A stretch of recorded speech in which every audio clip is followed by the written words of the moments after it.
9월 연준의 금리 인하 가능성이 확실시되고 있다.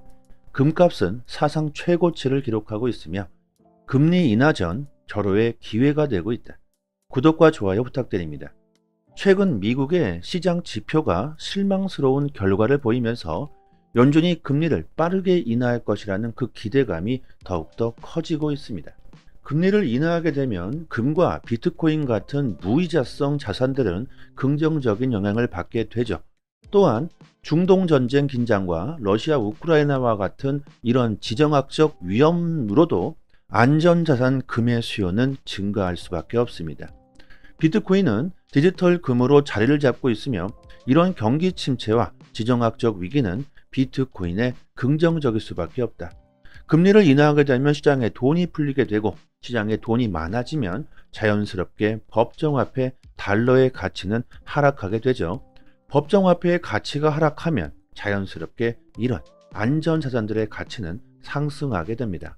연준의 금리 인하가 확실시되고 있자 채권 펀드로 자금들이 몰리고 빚을 내서 투자하는 신용융자 거래가 조금씩 늘고 있다고 합니다. 미국이 금리를 인하하게 된다면 우리나라 역시 금리를 인하할 가능성이 높다는 것이죠.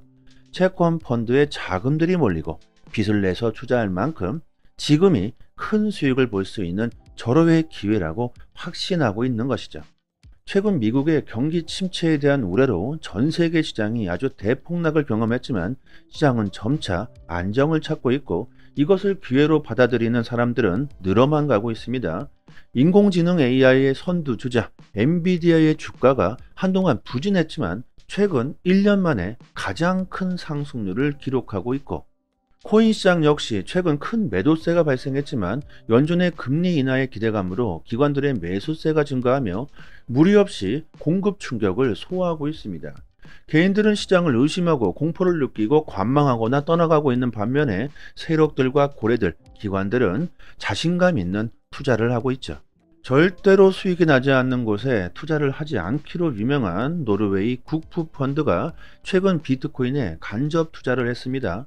한번 투자하는데 정말 깜깜하기로 유명하고 디테일한 국부펀드에서 비트코인에 투자했다는 사실만 보아도 지금이 기회라는 걸 확실히 알 수 있는 부분이겠지만 국부펀드가 비트코인을 투자하는 것은 너무나도 자연스러운 과정일 수 있다. 노르웨이 국부펀드가 수익을 내기 위해서 의도적으로 비트코인에 투자했다고 생각해 볼 수 있다. 하지만 이뿐만이 아니다. 암호화폐가 투자 시장에서 그 비중이 계속해서 커져가고 있기 때문에 자연스럽게 국부펀드가 비트코인을 투자하게 되는 절차를 밟았을 것이라는 분석입니다. 결국 이 말은요, 암호화폐 시장이 과거에는 투기성이 짙었지만 현재는 금융자산으로서 인정을 받았고 그만큼 성숙해졌고 성숙해지고 있다는 것이죠. 자연스럽게 암호화폐가 금융자산으로서 편입되고 있다는 것을 이 노르웨이 국부펀드가 증명하고 있다는 겁니다. 심지어 세계에서 세 번째로 그 규모가 큰 우리나라 국민연금 역시 460억 원 규모의 비트코인을 간접 투자했습니다. 이더리움 스테이킹이 가격이 하락하고 시장이 하락하고 불안정한 상황에서도 계속적으로 증가하고 있습니다. 이 스테이킹은요, 코인을 장기간 보관해 놓고 이자와 인센티브를 받는 것이죠. 예를 들어서 은행에 돈을 예치해 놓으면 이자를 받는 것과 같습니다. 결국 이더리움을 장기간 팔지 않겠다는 것이며 이 스테이킹이 늘어나면 늘어날수록 매도 압력은 줄어들고 가격 상승의 원동력이 되겠죠. 그리고 중국이 조만간 비트코인과 암호화폐 채굴 금지를 해제시킬 수도 있다는 기사가 나왔는데 이거 충분히 가능성이 높은 내용입니다. 전 세계적으로 암호화폐 시장을 장악하려는 패권 다툼이 일어나고 있다는 것은 여러분들도 잘 아실 테죠. 특히 전 세계 경제 대국 미국과 중국은 더욱더 심합니다. 미국의 대선 영향으로 비트코인을 미국의 준비자산으로서 채택하겠다. 미국이 암호화폐 시장을 주도해야 한다. 다른 국가가 암호화폐 시장을 주도해서는 안 된다. 트럼프가 이렇게 대선 공약을 펼치고 있습니다. 다른 나라가 어느 나라겠습니까? 바로 이 중국을 말하는 것이죠. 이런 상황이기 때문에 중국 역시 암호화폐 금지를 빠르게 해제할 가능성은 높다고 보고 있고, 한때 중국은 암호화폐 시장을 주도했고 거대한 대폭등장을 일으켰죠. 중국의 거대한 자금들이 곧 시장으로 들어올 수도 있는 상황이다. 그리고 최근 암호화폐 결제 서비스 채택이 눈에 띄게 증가하고 있습니다.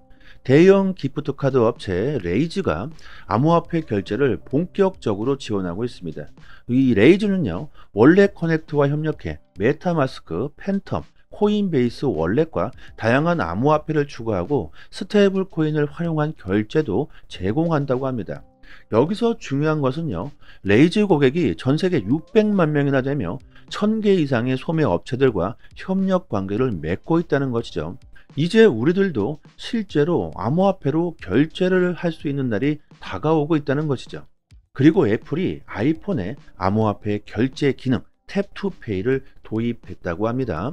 탭투페이는요, 신용카드가 필요가 없고 단말기도 필요가 없습니다. 오직 핸드폰과 핸드폰으로 결제를 할 수 있는 기능이죠. 개인적으로 저는요, 앞으로 단말기와 신용카드는 이제 없어지지 않을까 생각해 봅니다. 신용카드, 단말기 업체는 앞으로 점점 사라질 수밖에 없겠죠.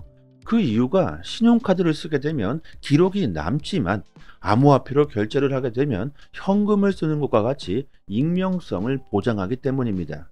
디지털 세상이 되면서 점점 개인정보에 민감한 시대가 되고 있고, 나의 정보를 다른 사람에게 노출하게 되는 걸 정말 싫어하죠. 중앙은행 CBDC 화폐를 반대하는 이유도 바로 이것이죠. 그리고 충격적인 사건, 두바이 법원에서 과거 판례를 뒤집고 암호화폐를 급여로 인정했다고 합니다. 뿐만 아니라 암호화폐를 급여 지급수단으로 사용할 수 있는데 승인까지 했습니다. 암호화폐가 화폐로서 인정을 받았고 결제의 지급수단으로서 실제로 사용할 수 있다는 것이죠. 이렇게 암호화폐 결제 분야가 빠른 속도로 채택되고 있는데, 이 결제 분야에서 가장 인정받고 있는 코인이 있죠. 바로 리플의 XRP. 그리고 리플은 두바이 국제금융센터와 파트너십을 체결하고 XRP 채택을 촉진한다고 합니다. 두바이 결제 서비스에서 앞으로 XRP가 사용되어질 가능성이 매우 높다고 볼 수 있으며, 이것은 국경 간 결제 역시 마찬가지죠. 리플은 국제결제은행 BIS 공식 멤버로도 참여하고 있으며, 여기에는 마스터카드, 도이치뱅크, 웰스파고, 누뱅크, 국제금융협회 등이 있습니다. 이렇게 결제 분야의 초대형 기업들이 모여 있는 곳에 암호화폐 기업으로서 유일하게 리플이 등록되어 있다는 것은 그만큼 결제 분야에서 리플이 전 세계적으로 인정을 받고 있다는 증거이고, 그리고 미국의 다국적 금융 서비스 기업이며 자산 기준으로서 미국에서 네 번째로 큰 은행이고 시가총액으로는 최대 기업인 웰스파고에서 신용카드와 대출의 XRP 결제를 채택했다고 합니다. 이렇게 최근 기관들의 XRP 채택이 빠르게 늘고 있다는 걸 알 수가 있는데요. 리플이 최근 SEC와의 아주 지긋지긋한 법정 소송에서 완벽한 승리를 했음에도 불구하고 XRP의 가격이 생각만큼 폭등하지 못하면서 실망하시는 분들이 참 많으실 텐데요.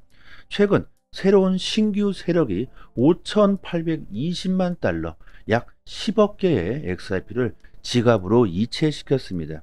이렇게 우리들의 눈에 보이지 않는 곳에서는 세력들이 XRP를 매수하고 있죠. 지금 당장에야 손실이 나고 수익을 보지 못하고 있을 수도 있습니다. 하지만 시장을 조금 멀리 바라본다면 XRP의 미래는 긍정적이라고 볼 수 있겠습니다. 그리고 저희 소통방에서 구독자분들께 앞으로 100배, 아니 1000배, 만배 그 이상의 수익도 노려볼 수가 있는 코인을 공짜로 받을 수 있게 도와드리고 있습니다. 최근 BX10 거래소가 동남아를 비롯한 인도네시아에서 공식 론칭 행사를 진행했으며 큰 인기를 끌고 있는데, BX10 거래소는 인도네시아의 홈쇼핑 1위 기업 레젤에서 만들면서 인도네시아뿐만이 아니라 동남아 쪽에서도 큰 인기를 끌고 있죠. 거래소의 경제 규모를 보면요, 인도네시아뿐만 아니라 필리핀, 베트남, 말레이시아, 싱가포르, 태국까지 그 범위를 엄청나게 확장하고 있습니다. 특히 동남아 쪽에 암호화폐에 대한 관심이 높다는 걸 감안해 보았을 때 거래소의 성장은 앞으로 엄청날 것으로 보고 있습니다. BX10 거래소는 이미 인도네시아에서만 1,000만 명에 달하는 이용자를 확보했다고 하는데요. 신규 거래소가 1,000만 명의 사용자를 확보한 것은 이것은 엄청난 것이죠. 세계 1위 거래소 바이낸스의 이용자가 4천만 명입니다. 그런데 신규 거래소가 벌써 1,000만 명의 이용자를 보유했다는 것은요, 그 인기가 얼마나 큰지 알 수 있는 부분이고, 여기서 중요한 것은 BX10 거래소의 코인을 공짜로 받을 수가 있다는 겁니다. 거래소마다 코인들이 있다는 건 아실 겁니다. 거래소마다 현금으로 사용할 수 있는 코인을 발행하죠. 바이낸스는 BNB 토큰이 있고 BX10 거래소도 마찬가지로 거래소 토큰을 발행하면서 이를 공짜로 에어드랍 해준다는 겁니다.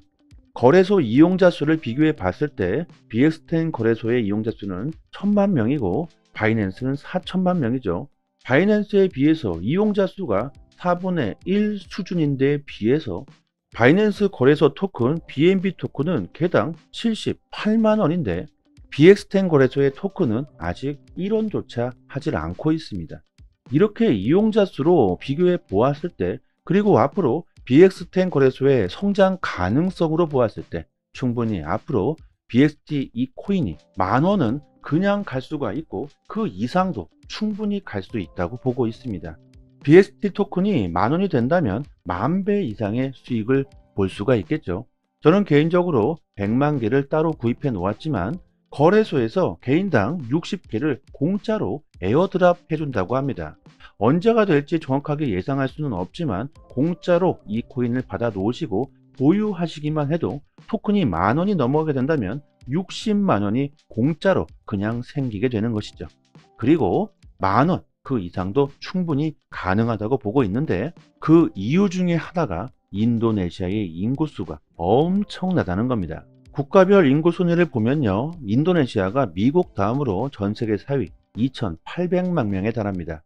BXT 거래소의 이용자 수가 1,000만 명인데 인도네시아의 전체 인구의 28분의 1, 3%밖에 아직 이용하지 않는다는 것이고, 앞으로 암호화폐 시장이 더욱 커지게 될 텐데 인도네시아의 전체 인구 중 5%만 유입되더라도 바이낸스 이용자와 거의 동등한 수준까지 치고 올라올 것으로 보고 있고, 인도네시아뿐만 아니라 동남아 쪽에서 큰 인기를 끌고 있는 만큼 그 가능성은 매우 높다고 볼 수 있습니다. 이런 기회를 절대로 놓쳐서는 안 되겠죠. 게다가 공짜인데 말이죠. 010-7904-4936 번호로요, 문자 메시지로 강산 이렇게 보내주시면 순차적으로 에어드랍 물량을 지급해 드리도록 하겠습니다. 그리고 BX10 거래소에 신규 밈코인들이 50여 개가 넘게 있는데 이 신규 밈코인 역시 에어드랍 이벤트를 진행하고 있습니다. 이 밈코인들도 받을 수 있도록 도와드리고 있는데요, 정말 대박은 이 밈코인이 될 수도 있습니다. 과거를 보시면 도지는 19만 %, 시바이누 70만 %, 페페 6천, 그 다음에 봉크 2만 5천 %, 이런 엄청난 상승을 보였죠. 그리고 올해 2024년에는 공짜로 우리들이 에어드랍 받은 밈코인이 될 수도 있을 겁니다. 시바이누에 8,000불을 투자해서 52억 불, 6조 원을 번 사람이 있습니다. 이렇게 엄청난 부자가 될 수 있는 것이 바로 밈코인이죠. 이 사람은 2020년 당시 여러가지 신규 밈코인들을 저렴한 가격에 사들였다고 하는데 그 중에 시바이누가 터진 것이죠. 이렇게 신규 밈코인들은요, 엄청난 대박이 터질 수도 있습니다. 코인 투자로 정말 좋은 수익을 올리기 위해선 남들보다는 조금은 빠르게 먼저 선택하셔야 합니다. 남들이 다 몰려들고 그때서야 뒤늦게 선택하신다면 절대로 부자가 될 수는 없겠죠. 영상 하단에 보시면요, 이렇게 문자를 보낼 수 있는 링크를 걸어 두었습니다. 이 링크를 클릭하시면 문자를 보낼 수 있는 창이 하나 뜨는데 그냥 그대로 문의 이렇게 보내주셔도 되고요, 추가로 강산 이렇게 보내주시면 순차적으로 에어드랍 빠르게 지급해 드리고 도와드리도록 하겠습니다. 한 번의 선택으로 인생이 달라질 수 있습니다. 저는 여기까지 하겠습니다. 여러분들의 성공 투자를 기원합니다. 감사합니다.